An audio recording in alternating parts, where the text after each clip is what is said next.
जय मां विंध्यवासिनी, हर हर महादेव। आप सभी का स्वागत है हमारे यूट्यूब परिवार में। भैरव जी तंत्र के अधिष्ठात्र देव हैं, उनका स्वरूप तंत्रोक्त है। अनेकों प्रकार से तंत्र विधानों में उनकी सेवा पूजा की जाती है, उनको जागृत किया जाता है। तो क्या घर में अगर हम स्थापित कर देते हैं भैरव जी को, तो वहाँ कैसे पूजन करेंगे? भैरव जी का पूजन बिना मदिरा का तो हो ही नहीं सकता। भैरव जी को तो बलि लगता ही लगता है। तो फिर घर में अगर हम उनकी स्थापना कर देंगे तब तो अनिष्ट होने लगेगा। अगर घर में हम वैष्णव हैं और भैरव जी की स्थापना कर दिए तो वहाँ पे कैसे मदिरा चढ़ाएंगे, कैसे उनको बलि इत्यादि देंगे? और ऐसे समय में और ऐसे परिस्थितियों में अगर हम भैरव जी का पूजन छोड़ देते हैं स्थापना करने के बाद से, तो क्या हमारे साथ कोई अनिष्ट हो सकता है? क्या बलि स्वरूप में हमारे किसी परिवार के सदस्य की ही मृत्यु हो जाएगी? या इस प्रकार के अनेक भ्रांतियां हमारे बीच फैली हुई है। तो आज हम इसी विषय को लेकर के चर्चा करेंगे कि भैरव जी की स्थापना अगर आप घर में किए हैं या कर चुके हैं पहले से या करने वाले हैं, तो किन किन बातों का ध्यान रखना है और पूजन भोग भेंट बलि इत्यादि का विधान क्या कैसे रहेगा। इससे पहले हम आप सभी से निवेदन करेंगे, कृपया चैनल को सब्सक्राइब कर लीजिए, वीडियो को लाइक कीजिए। आपके कोई प्रश्न हो तो आप अवश्य कमेंट करें। हमारे टेलीग्राम ग्रुप में जुड़ सकते हैं, जिसका लिंक वीडियो के डिस्क्रिप्शन में दिया हुआ है, वहां आप हमसे बात कर सकते हैं। आइए आरंभ करते हैं। सर्वप्रथम तो इस विषय को जान लीजिए कि घर में भैरव जी की स्थापना कैसे और किन परिस्थितियों में करनी चाहिए। पहले के वीडियोज़ में हमने बताए हैं कि घर में कभी भी बटुक भैरव और बाल भैरव की स्थापना करनी चाहिए। भगवती के स्वरूप की स्थापना करके जितने भी लोग पूजन करते हो, अगर भैरव जी की पूजा नहीं करेंगे तो पूर्ण फल की प्राप्ति नहीं होती है। जगदम्बा पूर्ण कृपा नहीं करती हैं।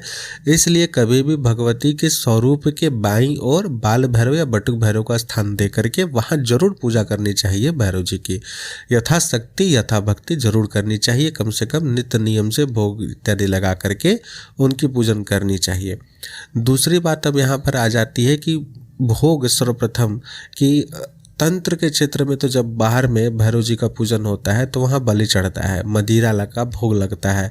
तो घर में हम कैसे क्या करें? तो घर में जो स्वरूप का आप स्थापना किए हैं वो स्वरूप कौन सा है? मैं पहले ही बता चुका हूँ कि बाल भैरव या बटुक भैरव का स्वरूप। जो सामान्य भोजन भोग लगता है, जो आप खाना खाते हो वही भोग वहाँ लगा सकते हैं आप पूरे तरीके से, या फिर आप मीठा भोग लगा सकते हैं। किसी भी प्रकार का कोई संशय नहीं होना चाहिए इसमें। अगर आप काल भैरव की स्थापना कर दिए हैं तब यहाँ पर बात अलग हो जाएगी। तो काल भैरव का स्थापना आप काली जी के साथ करेंगे या किसी अन्य स्वरूप के साथ में आपने काल भैरव की स्थापना कर दी या पहले से पूजित हो रहे हैं, तो ऐसे स्वरूप में और साथ में आप घर में बलि नहीं दे सकते हैं, तो प्रतीकात्मक स्वरूप में बलि देना चाहिए। प्रतीकात्मक स्वरूप में मदिरा देनी चाहिए। यानी बलि के रूप में आप उड़द, अब कब हमेशा रोज तो नहीं कर सकते हैं, लेकिन अष्टमी के दिन या फिर सप्ताह का कोई एक दिन आप जरूर रखिए कि हम शनिवार के दिन, मंगलवार के दिन या फिर रविवार के दिन कोई एक दिन, कि इस दिन हम भैरव जी को जो है घर में सात्विक प्रतीकात्मक बलि देंगे। तो इसमें बलि किसको बोला जाएगा घर में? अब उड़द का जो पकौड़ा बड़ा बनता है वह आप दही बड़ा बना लीजिए। अच्छे से दही बड़ा बना करके मिट्टी के पात्र में दही बड़ा को अच्छे से सजाइए, मसाला इत्यादि डाल करके। उसके ऊपर उड़द के पापड़ को तोड़ के 4 टुकड़े करके रखिए। उसके ऊपर एक नींबू बलि काट करके दीजिए। सिंदूर से अच्छे से टीक दीजिए, अच्छे से मतलब टीका लगा दीजिए सिंदूर का सभी चीज़ पे। और कुछ मीठा भी साथ में रख दीजिए, चाहे वो बूंदी के लड्डू हो तो और भी अच्छे हैं। और इस तरीके से यह आप पहला भोग लगाएंगे। और मदिरा के स्थान में सामान्य जल और उसके जगह में अदरक कूट करके उसमें डाला जाता है। मिट्टी का जो चुक्कड़ आता है जिसमें चाय पीने का काम आता है, उसी में सामान्य जल में अदरक को रस निकाल करके उसमें मिला दिया जाएगा और हल्का सा गुड़ उसमें डाला जाएगा। छटांक भर गुड़ डाल करके यह मदिरा का प्रतीकात्मक स्वरूप माना गया है। उसी का धार जो है भैरव जी के सम्मुख देंगे। यह किस स्वरूप के लिए होगा? यह काल भैरव के स्वरूप के लिए होगा। अगर आप काल भैरव का स्थापना कर दिए हैं या उनके स्वरूप की पूजन कर रहे हैं तो इस प्रकार से आप प्रतीकात्मक सात्विक रूप से बलि देंगे। इसमें आपको किसी भी प्रकार का कोई तिरक प्रभाव नहीं मिलने वाला है कि भाई अगर हम बलि दे रहे हैं तो कोई हमारे घर में अनिष्ट हो जाएगा, उनके स्वरूप की अवहेलना हो जाएगी या हम सही तरीके से पूजन नहीं कर पा रहे हैं। नहीं, बिल्कुल नहीं। लेकिन अगर आप काल भैरव का स्वरूप रखे हैं तो जो विधान हम अभी बताए हैं, इस विधान से आप उनको बलि और मदिरा के स्थान पर यह जो जल है मदिरा का स्वरूप ही माना गया है, यह चढ़ाना चाहिए। और उसके पश्चात वह भोग स्वयं आप ग्रहण नहीं कर सकते हैं। भैरव का भोग हर कोई ग्रहण ग्रहण नहीं कर सकता। बाल भैरव और बटुक भैरव को जो भोग लगता है वह भी पुरुषों को ही ग्रहण करना चाहिए, स्त्रियों को नहीं ग्रहण करना चाहिए। और सामान्य रूप से अगर भैरव जी जब काल भैरव का जो यह बलि भोग इत्यादि चढ़ा है, यह तो पूरे तरीके से आपको विसर्जन कर देना चाहिए जल में, या फिर कुत्ते को खिला देना चाहिए, या फिर ऐसे भैरव जी के मंदिर में भी अगर वैसे पुजारी हो तो ही लेते हैं, नहीं तो नहीं लेते हैं। तो प्रयास करें या तो कुत्ते को खिला दें या फिर नदी में विसर्जन कर दें, वहाँ पर मछलियाँ उसे खा जाएंगी। लेकिन आप कभी भी गलती से काल भैरव को लगा हुआ भोग, अगर आप दीक्षित नहीं है, भैरव जी का दीक्षा आपको प्राप्त नहीं है, तो ना खाएं। हाँ, आप पूजन इत्यादि कर सकते हैं। मीठा जो भोग लगाएंगे वो थोड़ी दूर में लगाएंगे, अलग से बलि विधान के सिवाय अलग से आप भोग लगा सकते हैं। वह आप जो है आप उठा करके जितने भी पुरुष हैं घर के वह खा सकते हैं। लेकिन मुख्य भोग जो लगेगा, जो बलि चढ़ेगी और जो मदिरा के स्वरूप में प्रतीकात्मक मदिरा रहेगा, वह सभी आपको स्पर्श नहीं करना है, यानी आपको ग्रहण नहीं करना। वो उनको चढ़ने के बाद सिर्फ और सिर्फ मसानी जो लोग होते हैं, यानी जो पूरे तरीके से परिवार को छोड़ करके मसान में रहते हैं, वही इन सभी चीज़ों को ग्रहण करते हैं। अवघड़ जो होते हैं वह भी इन सभी चीज़ों को ग्रहण करने के लिए नहीं माने गए हैं। बहुत सारे लोग करते हैं, बहुत सारे नहीं करते हैं, लेकिन नहीं करना चाहिए।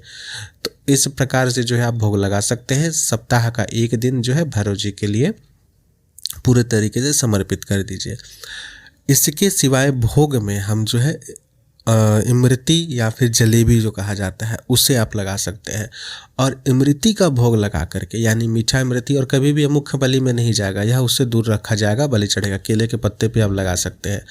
और यह काल भैरव को भी आप लगा सकते हैं, बटुक और बाल भैरव को भी लगा सकते हैं। जिन लोगों को संतान प्राप्ति में काफ़ी दिक्कतें आ रही हैं, फर्टिलाइजेशन से रिलेटेड प्रॉब्लम्स है, या पुरुष में कुछ कमी है, मेडिकली अनफिट हैं आप, वैसे कंडीशंस में अगर किसी भी शनिवार, रविवार या मंगलवार के दिन या भैरव अष्टमी के दिन घर पे या मंदिर में कहीं पे भी, अगर घर में कर रहे हैं तो चूंकि आज का वीडियो घर के लिए है, तो घर में भी बाल भैरव, बटुक भैरव या काल भैरव जिनका भी आप स्थापना किए हैं, उनके स्वरूप के समक्ष कम से कम 8 इमरतियाँ या जलेबी जो है भोग लगा करके उन जलेबियों को बच्चों को खिलाना चाहिए। छोटे बच्चे जो होते हैं उनको खिलाना चाहिए। उनके आशीर्वाद से आपको संतान की प्राप्ति अवश्य होती है। तो भैरव जी की कृपा से यह सभी चीज़ प्राप्त किया जा सकता है। और घर में किस प्रकार से भैरव जी का भोग लगना चाहिए, मुझे लगता है कि आपको सही तरीके से पता चल गया है कि प्रतीकात्मक स्वरूप में हम लोग कैसे बलि भोग इत्यादि दे सकते हैं, जिसका कोई तिरक प्रभाव नहीं है। यह जो एक विचार मन में बना हुआ है कि हम अगर उग्र स्वरूप की स्थापना कर देते हैं और बलि इत्यादि नहीं देते हैं तो हमारे घर से ही बलि चला जाता है या किसी की मृत्यु हो जाती है, तो यह भ्रम कहीं ना कहीं एक जगह में तब सही होने लगता है जब आप सभी चीज़ों को इग्नोर करने लगते हैं। तो ऐसे स्वरूप की पूजा या स्थापना करें ही ना जिसका आप जिनके विधानों को आप पूर्ण ना कर सके। अगर आप करते हैं तो एटलीस्ट कम से कम प्रतीकात्मक स्वरूप में उस ऊर्जा का सही तरीके से ध्यान रखना चाहिए और करना चाहिए पूजन। वार्षिक पूजन बाहर करना चाहिए, और जो साप्ताहिक पूजन है, मासिक पूजन इत्यादि भैरव अष्टमी का है, वह सब घर में विधि विधान से सही तरीके से करना चाहिए। तो आज का वीडियो आप सभी को कैसा लगा ज़रूर बताइएगा। मुझे आशा और उम्मीद है कि आपको काफ़ी सारी जानकारी प्राप्त हुई होगी। हमारे साथ बने रहे। जय मां विंध्यवासिनी। हर हर महादेव।